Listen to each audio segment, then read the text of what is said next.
भगवान श्री कृष्ण की परम उपासक कर्माबाई जी जगन्नाथपुरी में रहती थी और भगवान को बचपन से ही पुत्र रूप में भजती थी। ठाकुर जी के बाल रूप से वह रोज ऐसे बातें करती थी जैसे ठाकुर जी उनके पुत्र हो और उनके घर में ही वास करते हो। एक दिन कर्माबाई की इच्छा हुई कि ठाकुर जी को फल मेवे की जगह अपने हाथ से कुछ बनाकर खिलाओ। उन्होंने जगन्नाथ प्रभु को अपनी इच्छा बतलाई। भगवान तो भक्तों के लिए सर्वथा प्रस्तुत है। प्रभु जी बोले, माँ जो भी बनाया हो वही खिला दो, बहुत भूख लगी है। कर्माबाई ने बिना नहाए धोए जल्दी से खिचड़ी बनाई और ठाकुर जी को खिचड़ी खाने को दे दी। प्रभु बड़े चाव से खिचड़ी खाने लगे और कर्माबाई यह सोचकर भगवान को पंखा झेलने लगी कि कहीं गर्म खिचड़ी से मेरे ठाकुर जी का मुंह न जल जाए। संसार को अपने मुख में समाने वाले भगवान को कर्माबाई एक माता की तरह पंखा कर रही है और भगवान भक्त की भावना में भाव विभोर हो रहे हैं। भक्त वत्सल भगवान ने कहा, माँ मुझे तो खिचड़ी बहुत अच्छी लगी, मेरे लिए आप रोज़ खिचड़ी ही पकाया करें, मैं तो यहीं आकर खाऊंगा। अब तो कर्माबाई जी रोज़ सुबह उठती और बिना नहाए धोए सबसे पहले खिचड़ी बनाती, बाकी सब कुछ बाद में करती थी। भगवान भी सुबह सवेरे दौड़े आते ही कहते, माँ जल्दी से मेरे प्रिय खिचड़ी लाओ। प्रतिदिन का यही कर्म बन गया।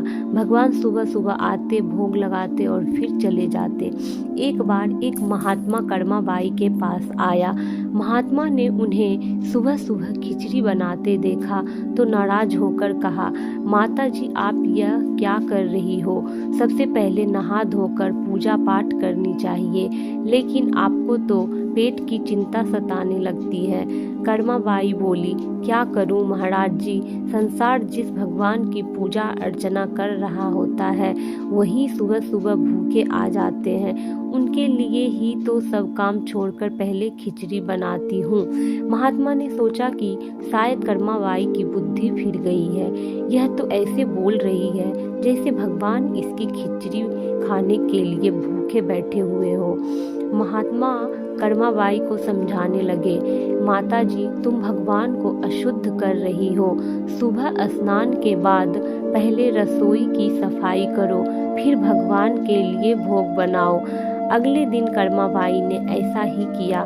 जैसे ही सुबह हुई भगवान आए और बोले, माँ मैं आ गया हूँ, खिचड़ी लाओ। कर्माबाई ने कहा, प्रभु अभी मैं स्नान कर रही हूँ, थोड़ा रुको।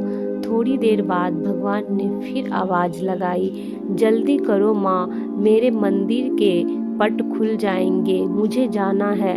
वह फिर बोली, अभी मैं रसोई की सफाई कर रही हूँ प्रभु।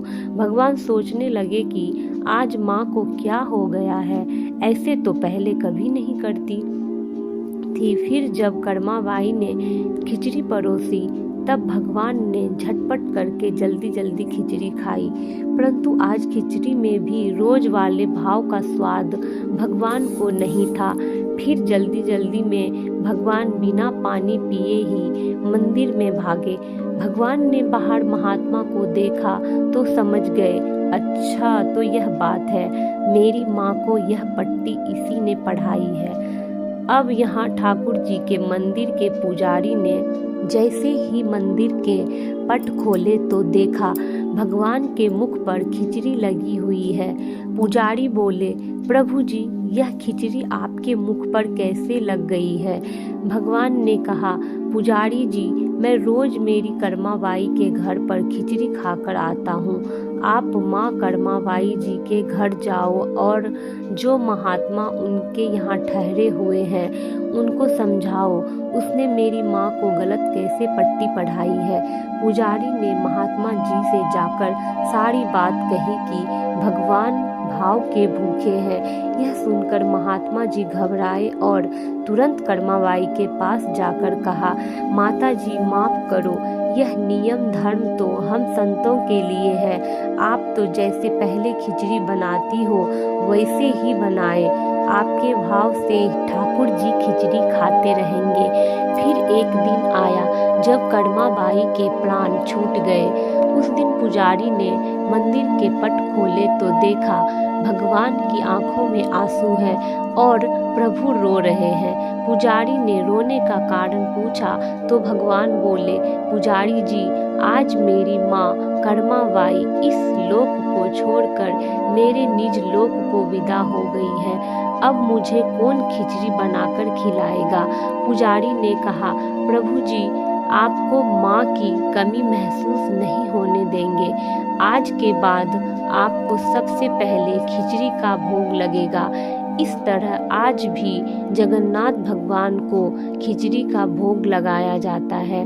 भगवान और उनके भक्तों की यह अमर कथाएं अटूट आस्था और विश्वास का प्रतीक है।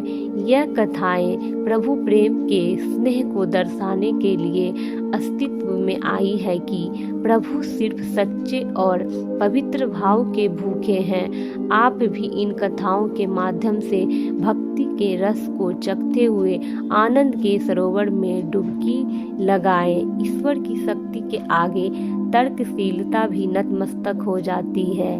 प्रेम से बोलिए जय जगन्नाथ।